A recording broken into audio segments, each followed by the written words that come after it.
Mapagpalang araw po sa ating lahat, mga minamahal. Ako po si Pastor Rosel Ocumia ng God is Able Baptist Church dito po sa Dagatan, Taysan. Tunay na napakabuti ng ating Panginoon at siya po ay laging tapat sa atin. Sa kabila ng ating maraming mga pagkukulang, kakapusan at kalabisan, pero napakayaman ang awa at habag ng ating Panginoon. Na tayo ay binigyan ng walang hanggang kaligtasan, di lang naligtas, kundi tayo nakakapagpatuloy sa kanyang gawain. Sabi nga ni Pablo, ako'y ako sa biyaya ng Panginoon. Kaya tayo naman ay lubos at tunay na nagpapasalamat sa ating Panginoon. Kaya atin pong tunghayan ang ating mga sukat ipagpasalamat sa Panginoon.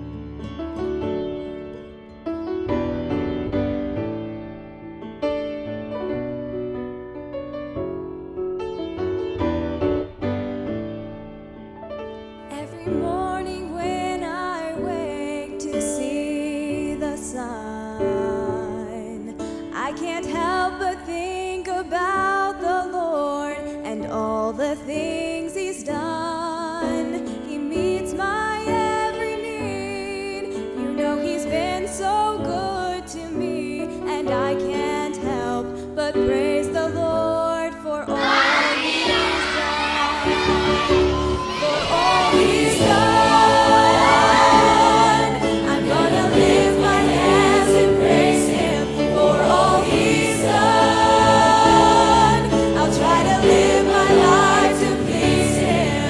Even though I don't deserve to live, my life has just begun, and I can't help but praise the Lord for all He's done.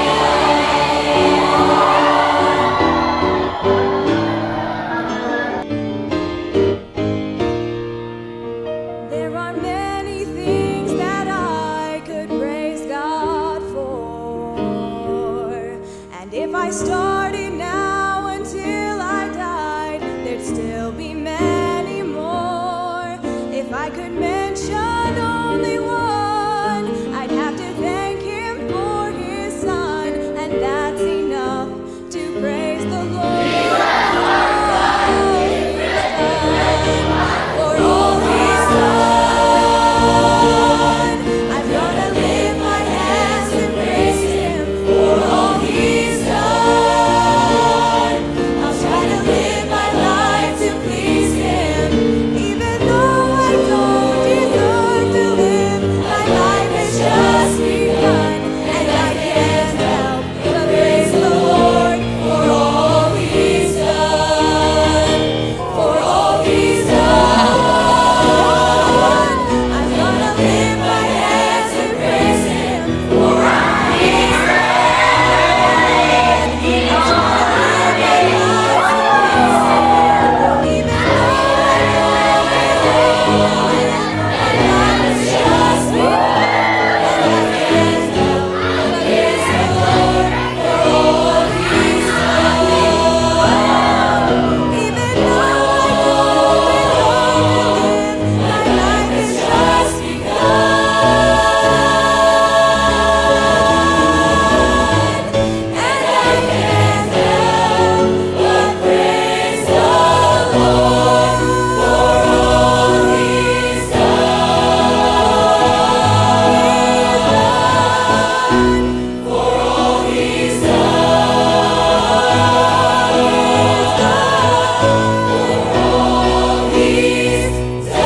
At yamang ating nasaksihan kung paano tayo pinagpala ng Panginoon, di niya tayo iniwan, ni pinabayaan ayon sa kanyang mayamang biyaya, ay bilang inyong pastor ng God is Able Baptist Church, hinihimo ko at hinahamon na ang bawat membro ay magpatuloy.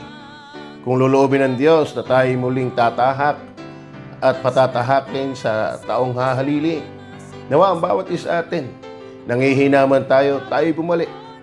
Tayo pa man ay nalulungkot, tayo ay magpaka-revive.